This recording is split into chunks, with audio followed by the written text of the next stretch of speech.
मेरे चैनल को सब्सक्राइब करें और बेल आइकॉन को दबाएं ताकि मेरे हर वीडियो की नोटिफिकेशन आप तक पहुंचे और लाइक शेयर करना ना भूलें। हेलो दोस्तों, मैं विपिन कुमार आप सभी का विपिन क्लासेस में स्वागत करता हूं। दोस्तों, आज हम बात करेंगे RPWD एक्ट 2016 के बारे में। दोस्तों, इस पे हमने एक वीडियो बनाया था जिसमें हमें लोगों ने कमेंट करके बताया कि सर इसका जो पिक्चर का क्वालिटी है वो अच्छे से समझ में नहीं आ रहा, दिखाई नहीं दे रहा। दोस्तों, इसे हम पुनः एक बार बनाने का प्रयास कर रहे हैं। आई होप आप लोगों को ये अच्छा लगे। दोस्तों, आइए जानते हैं क्या होता है RPWD एक्ट। तो दोस्तों, जो RPWD एक्ट 2016 है, इसका पूरा नाम होता है right of person with disability act 2016। इसे हिंदी में दिव्यांगजन अधिकार अधिनियम 2016 के नाम से जाना जाता है। जो दोस्तों RPWD एक्ट 2016 है, यह जो अधिनियम है, यह अधिनियम PWD एक्ट 1995 के जगह आया हुआ है। यदि आपसे पूछा जाए प्रश्न फ्रेंड कि जो RPWD एक्ट 2016 है वह किसकी जगह आया हुआ है या किसका स्थान लिया है, तो वह स्थान लिया है PWD एक्ट 1995 में। यदि दोस्तों आप इस अधिनियम के बारे में जानना चाहते हैं, PWD एक्ट 1995 अधिनियम के बारे में अच्छे से जानना चाह रहे हैं दोस्तों, तो इस पर मैंने एक अलग से वीडियो अपलोड किया है दोस्तों, आप उसे जाकर देख सकते हैं। आगे हम बात करेंगे दोस्तों 21 वर्ष बाद। अगर हम 1995 से जोड़ें दोस्तों, तो 2016 तक 21 वर्ष बाद दिव्यांगजन के लिए, विकलांगों के लिए एक नया और बेहतर कानून आया जिसे हम RPWD एक्ट 2016 के नाम से जानते हैं। यह अधिनियम, जो हमारा अधिनियम RPWD एक्ट 2016 है दोस्तों, यह अधिनियम MSJE के अंतर्गत आता है और इसका प्रशासनिक नियंत्रण MSJE ही करता है। अर्थात हम कह सकते हैं दोस्तों कि हमारा जो RPWD एक्ट है, इस अधिनियम को जो है, यह अधिनियम जो है सामाजिक न्याय एवं अधिकारिता मंत्रालय, जिसे MSJE के कहा जाता है दोस्तों, इसके अंतर्गत आता है। और यही MSJE दोस्तों, सामाजिक न्याय एवं अधिकारिता मंत्रालय, इस RPWD एक्ट का प्रशासनिक नियंत्रण भी करता है दोस्तों। तो इस पे भी प्रश्न बन सकता है कि RPWD एक्ट 2016 का जो प्रशासनिक नियंत्रण कौन करता है, तो प्रशासनिक नियंत्रण दोस्तों MSJE, सामाजिक न्याय एवं अधिकारिता मंत्रालय करता है। आगे हम बात करेंगे दोस्तों, वर्ष 2007 में भारत ने UNCRPD पर हस्ताक्षर किया और हस्ताक्षर करने के बाद, अर्थात हस्ताक्षर की पुष्टि के बाद PWD एक्ट के स्थान पर एक नया कानून बनाने की प्रक्रिया 2010 में शुरू की गई। तो दोस्तों, जो भारत है वह UNCRPD पर हस्ताक्षर किया किस सन में? वर्ष 2007 में। तो दोस्तों, जो UNCRPD है, इसका नाम होता है United nation convention on the right of person with disability. अर्थात हम कह सकते हैं विकलांगों के अधिकार पर संयुक्त राष्ट्र का एक सम्मेलन है, एक संधि है। इसे हिंदी में हम कहेंगे दोस्तों, इस विकलांगों के अधिकार के ऊपर संयुक्त राष्ट्र संघ का एक संधि या सम्मेलन। तो इस सम्मेलन और इस संधि पर भारत ने वर्ष 2007 में हस्ताक्षर किया और हस्ताक्षर करने के बाद PWD एक्ट के स्थान पर एक नया एक्ट लाया गया जिसका नाम था RPWD एक्ट 2016 के। इस PWD एक्ट के स्थान पर एक नया कानून बनाने की प्रक्रिया 2010 में शुरू की गई। तो जो नया कानून था दोस्तों, नया अधिनियम था, उसका नाम था RPWD एक्ट 2016, जिसे 2010 में बनाने की प्रक्रिया शुरू की गई। तो बनाने की प्रक्रिया के तहत 2016 में PWD एक्ट 1995 की जगह एक नया अधिनियम RPWD एक्ट 2016 को लाया गया दोस्तों। तो दोस्तों, जो यह अधिनियम UNCRPD के सभी दायित्वों को पूरा करता है। जितना भी UNCRPD के हमने बारे में बताया दोस्तों, यह होता है United nation convention on the right of person with disability. अभी इस पर भी एक अलग सा हम वीडियो बनाएंगे दोस्तों, डिटेल से बताएंगे क्या होता है UNCRPD। तो दोस्तों, जो यह अधिनियम UNCRPD के सभी दायित्वों को, कर्तव्यों को पूरा करता है। हमारा जो RPWD एक्ट 2016 UNCRPD के सभी दायित्वों को पूरा करता है। आगे हम जानेंगे दोस्तों, RPWD एक्ट का ड्राफ्ट बिल 2011 में बनाया गया था। 7 फरवरी 2014 को इस बिल को संसद में पेश किया गया दोस्तों। 7 फरवरी 2014 को RPWD बिल या विधेयक कह सकते हैं, को संसद में पेश किया गया और राज्यसभा में 14 दिसंबर 2016 को इस बिल को, इस विधेयक को, देखिए RPWD का जो पूरा नाम है दोस्तों, right of person with disability bill, जिसे हम विकलांग व्यक्तियों के अधिकार विधेयक के नाम से जानते हैं। हिंदी में अगर हम बात करें RPWD बिल का हिंदी नाम होगा विकलांग व्यक्तियों के अधिकार विधेयक। तो इस विधेयक को राज्यसभा में 14 दिसंबर 2016 को पारित किया गया दोस्तों, राज्यसभा द्वारा पास किया गया। उसी के 2 दिन बाद 14 को राज्यसभा में पास किया गया दोस्तों 14 दिसंबर 2016 को, और लोकसभा में 16 दिसंबर 2016 को RPWD बिल को पारित किया गया लोकसभा में दोस्तों। तो दोस्तों राज्यसभा में 14 दिसंबर 2016 को इस बिल को पास किया गया और लोकसभा में 16 दिसंबर 2016 को लोकसभा में इसे पास किया गया। इस प्रकार PWD जो बिल है दोस्तों, विकलांग व्यक्तियों के अधिकार विधेयक जो बिल है, इसे संसद के दोनों सदनों में पारित किया गया दोस्तों। यदि प्रश्न आपसे बनता है कि संसद के कितने सदन होते हैं दोस्तों, तो यहाँ ध्यान दीजिएगा 2 सदन, एक हमारा क्या होता है लोकसभा और दूसरा राज्यसभा। तो लोकसभा में 14 दिसंबर 2016 को इस बिल को पास किया गया, इस विधेयक को पास किया गया, और लोकसभा में 16 दिसंबर 2016 को इस विधेयक को पारित किया गया या पास किया गया, कह सकते हैं स्वीकार किया गया दोस्तों। जब दोस्तों इस विधेयक को दोनों सदनों में पास किया गया, पारित किया गया, तब उसके बाद राष्ट्रपति की सहमति प्राप्त होने के बाद, तो इस दोनों सदनों में इस विधेयक को पारित हो जाने के बाद राष्ट्रपति की सहमति प्राप्त हुई। उस सहमति प्राप्त होने के बाद इसे 28 दिसंबर 2016 को अधिसूचित किया गया दोस्तों। ध्यान दीजिएगा, ये डेट भी याद रखिएगा, राष्ट्रपति की सहमति के बाद इसे 28 दिसंबर 2016 को अधिसूचित किया गया। अधिसूचित करने के बाद RPWD बिल 2016 एक लॉ बन गया दोस्तों, एक कानून बन गया। तो जब यह अधिसूचित करने के बाद यह जो विधेयक था दोस्तों, जो दोनों सदनों में पास हुई थी, वह हमारा क्या बन गया, एक लॉ बन गया, कानून बन गया, नियम बन गया दोस्तों। जो यह अधिनियम मीन्स दोस्तों जो RPWD एक्ट 2016 है को 15 जून 2016 से लागू हुआ, और लागू कहाँ हुआ दोस्तों, पूरे देश में लागू हुआ। और यह लागू किसने किया था, MSJE सामाजिक न्याय एवं अधिकारिता मंत्रालय द्वारा पूरे देश में 15 जून 2017 को इस अधिनियम को लागू कर दिया गया दोस्तों। इस अधिनियम को भारत के संविधान के अनुच्छेद 253 में RPWD एक्ट 2016 के नाम से अधिनियमित किया गया है दोस्तों। तो दोस्तों यदि यह भी प्रश्न बड़ा इंपॉर्टेंट है कि 15 जून 2017 को पूरे देश में लागू हुआ MSJE द्वारा, और हमारे भारत के संविधान के अनुच्छेद 253, ये जरूर याद रखिएगा कि अगर आपसे पूछा जाए कि RPWD एक्ट को हमारे संविधान के किस अनुच्छेद के अंतर्गत रखा गया है, अधिनियमित किया गया है दोस्तों, तो वह अनुच्छेद कौन सा है, 253 दोस्तों। आगे हम बात करेंगे, इसके अंतर्गत विकलांगता को एक विकसित और गतिशील अवधारणा के आधार पर विकसित किया गया है।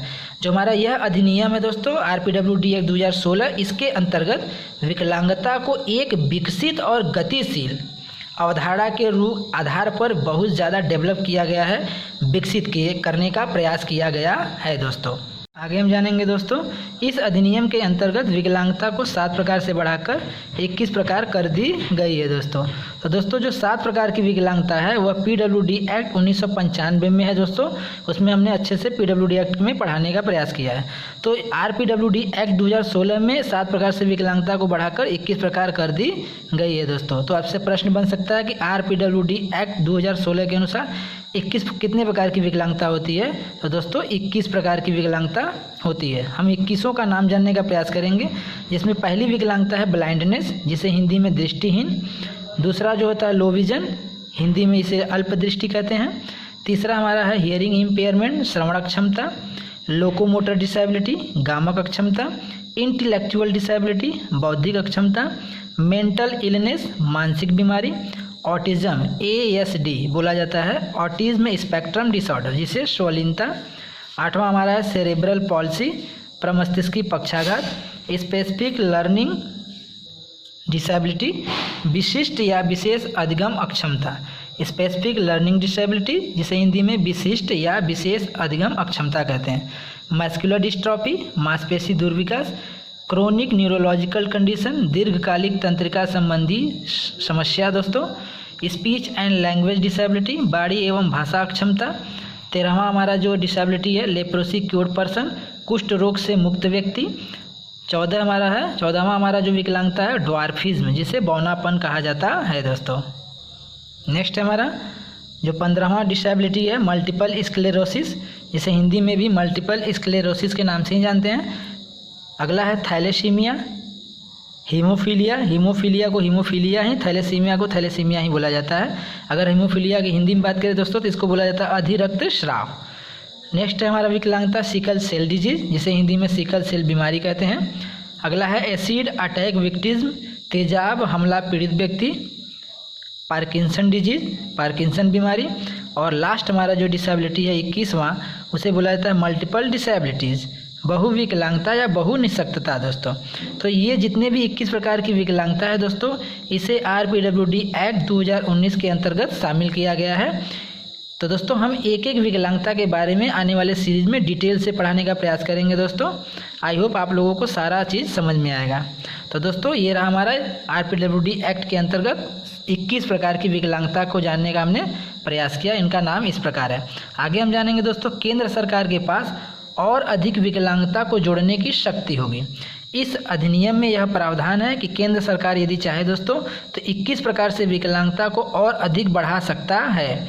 यदि केंद्र सरकार को ज़रूरत लगता है, आवश्यकता पड़ती है कि नहीं विकलांगता की और भी संख्या बढ़ाने की ज़रूरत है दोस्तों, तो वह शक्ति केंद्र सरकार के पास होगी।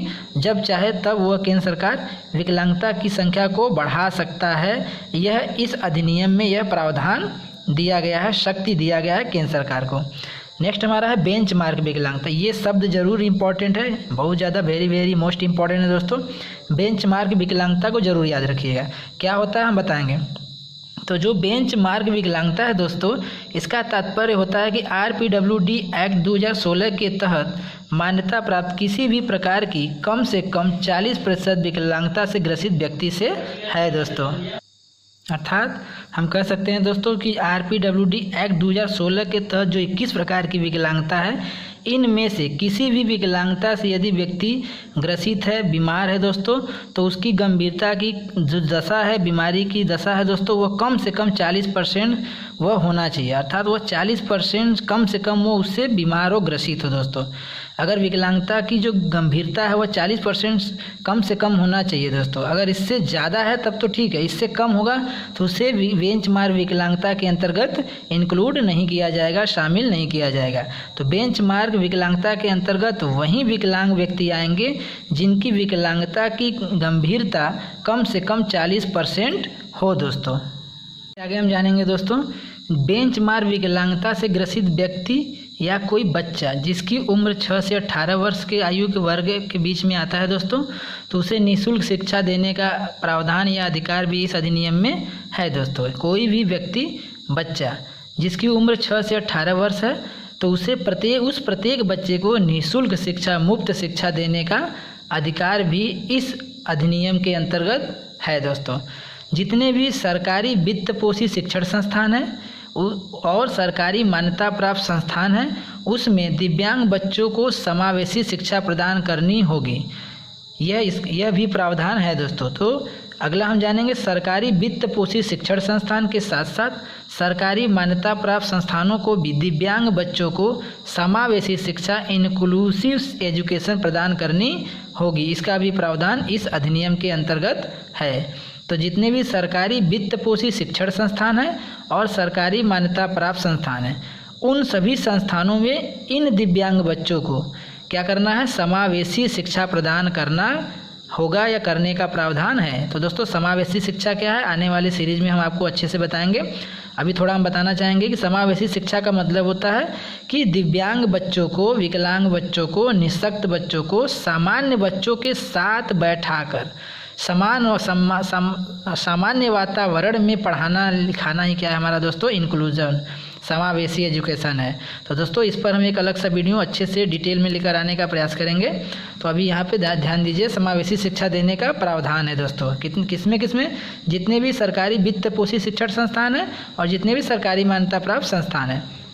आगे हम जानेंगे दोस्तों बेंचमार्क विकलांगता से ग्रसित व्यक्ति को सरकारी प्रतिष्ठानों में आरक्षण 3% से बढ़ाकर 4% कर दिया गया है दोस्तों।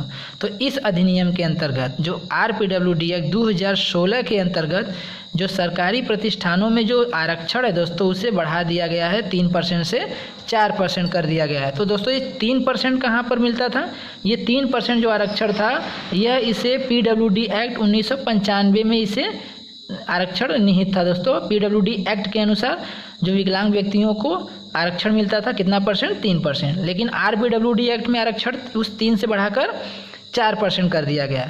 उच्च शिक्षा में जो आरक्षण है वो 5% है दोस्तों। सरकारी नौकरी में जो आरक्षण है वो भी 4% है। भूमि आवंटन में जो आरक्षण है वो 5% है। और गरीबी उन्मूलन के अंतर्गत जितनी भी योजनाएं चलती हैं उन योजनाओं को भी 5% ये लेने का इनका प्रावधान है इस अधिनियम में दोस्तों। तो दोस्तों ये ध्यान दें, 5% से कम नहीं होना चाहिए दोस्तों, 5% एकदम एक्यूरेट इन्हें मिलना चाहिए। तो उच्च शिक्षा में जो आरक्षण है वो 5%, सरकारी नौकरी में जो आरक्षण है 4%, भूमि आवंटन में 5% और गरीबी उन्मूलन में आरक्षण 5% है दोस्तों। आगे हम जानेंगे दोस्तों, इस अधिनियम के तहत कोई भी व्यक्ति अगर सार्वजनिक स्थान पर किसी भी विकलांग को किसी तरह से परेशान करता है तो यह अपराध की श्रेणी में आता है। तो दोस्तों ये याद रखिएगा, कोई भी व्यक्ति हो अगर वह किसी भी सार्वजनिक स्थान पर विकलांग व्यक्ति को परेशान करता है तो यह अपराध की श्रेणी में आता है इस अधिनियम के अनुसार। तो ऐसा आप अगर कर भी रहे हो दोस्तों तो आई होप आप लोग ऐसा ना करें। ये भी हमारे जो दिव्यांग व्यक्ति हैं, निःशक्त व्यक्ति हैं, विकलांग व्यक्ति हैं, ये भी हमारे आपकी तरह ही समाज के एक अभिन्न अंग है, उन्हें परेशान नहीं करें दोस्तों। तो आगे हम देखेंगे दोस्तों, तो अपराध की श्रेणी में आता है जिसमें व्यक्ति को 2 वर्ष का कारावास और 5 लाख रुपए का दंड का प्रावधान है दोस्तों। यदि आप ऐसा करते हैं, किसी विकलांग व्यक्ति को परेशान करते हैं, यदि वह विकलांग व्यक्ति अगर आपका शिकायत करता है तो इस अधिनियम के अनुसार आपको 2 वर्ष का सज़ा और 5 लाख रुपए का दंड का प्रावधान है दोस्तों। तो ऐसा ना करिए, नहीं तो आपको 2 वर्ष का कारावास होगा, जेल होगा दोस्तों, और 5 लाख रुपए जुर्माना भी भरना पड़ेगा यदि वह विकलांग व्यक्ति आपकी शिकायत करता है तो। आगे हम जानेंगे दोस्तों, इस अधिनियम में यह प्रावधान है कि देश के प्रत्येक जिले में दिव्यांगजनों से संबंधित मामलों की सुनवाई के लिए विशेष न्यायालय का गठन किया जाए। तो दोस्तों इस अधिनियम में यह भी प्रावधान है, यह भी बताया गया है कि देश के प्रत्येक जिले में, जितने भी देश हैं उस देश के प्रत्येक जिले में विकलांगजनों से संबंधित मामलों की सुनवाई। दिव्यांगजनों से संबंधित मामला का मतलब क्या हुआ दोस्तों, दिव्यांगजन यदि चोरी करता है, डकैती करता है और भी कुछ ऐसा कार्य करता है जो कि कोर्ट में जाता है मामला, तो उनके लिए एक अलग न्यायालय बनाया जाने का प्रावधान है और उसी विशेष न्यायालय में उनका वह सुनवाई किया जाएगा दोस्तों। तो दोस्तों विशेष न्यायालय का भी प्रावधान विकलांगों के लिए प्रत्येक जिले में किस अधिनियम के अंतर्गत है दोस्तों, तो RPWD एक्ट 2016 के अंतर्गत विशेष न्यायालय का गठन करने का प्रावधान है फ्रेंड्स।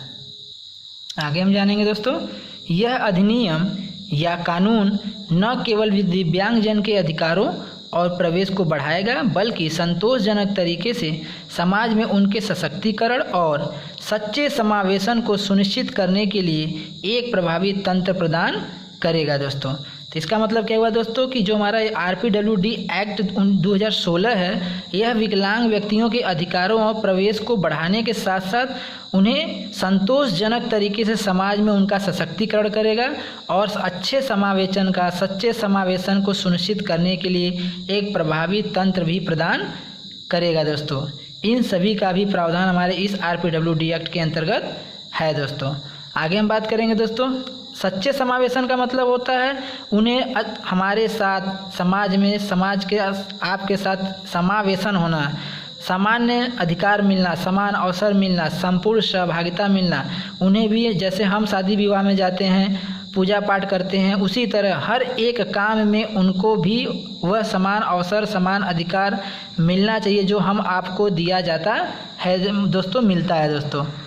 तो इस तरह से सच्चे समावेशन या समावेशन का मतलब यही होता है, उन्हें भी वह हर काम करने का अधिकार है जो एक सामान्य व्यक्ति करता है। जैसे शादी करता है, नौकरी करता है, घूमता है, फिरता है, पूजा पाठ करता है, शादी विवाह में जाता है, तो वह सभी काम उन्हें भी देने का प्रावधान है इस अधिनियम के अंतर्गत। लास्ट पॉइंट हम जानेंगे दोस्तों, RPWD एक्ट 2016 में 102 खंड हैं और 17 अध्याय हैं दोस्तों। तो इसमें ये भी बड़ा इंपॉर्टेंट पॉइंट है, इसे याद रखिएगा। आपसे पूछा जा सकता है कि RPWD एक्ट 2016 में कितने खंड हैं और कितने अध्याय हैं, तो आपका आंसर होगा 102 खंड हैं और 17 अध्याय और विकलांगता कितनी है दोस्तों? 21 प्रकार की। ये 2 इम्पॉर्टेंट प्रश्न जरूर याद रखिएगा। RPWD एक्ट में कुल टोटल 17 अध्याय हैं और 21 प्रकार की विकलांगता को इसके अंतर्गत शामिल किया गया है दोस्तों। तो दोस्तों यहीं पे मेरा जो RPWD एक्ट है इसका सामान्य परिचय हम खत्म करते हैं दोस्तों। आई होप आपको यह वीडियो अच्छा लगा होगा दोस्तों। दोस्तों आपको हम एक बात और बताना चाह रहे हैं कि यदि आप किसी भी स्पेशल फील्ड की तैयारी, एग्ज़ाम की तैयारी कर रहे हैं, जो विशेष शिक्षा से संबंधित परीक्षा की तैयारी कर रहे हैं दोस्तों, तो आप इसे ज़रूर पढ़ें। यह आपके लिए बहुत ही लाभप्रद सिद्ध होगा दोस्तों। हमें आशा है दोस्तों कि आप जो अगर इसको पढ़ लेते हैं तो आप इससे आने वाला एक भी प्रश्न आपसे गलत नहीं होगा दोस्तों। आई होप आज का वीडियो आपको अच्छा लगा होगा दोस्तों। Thank you.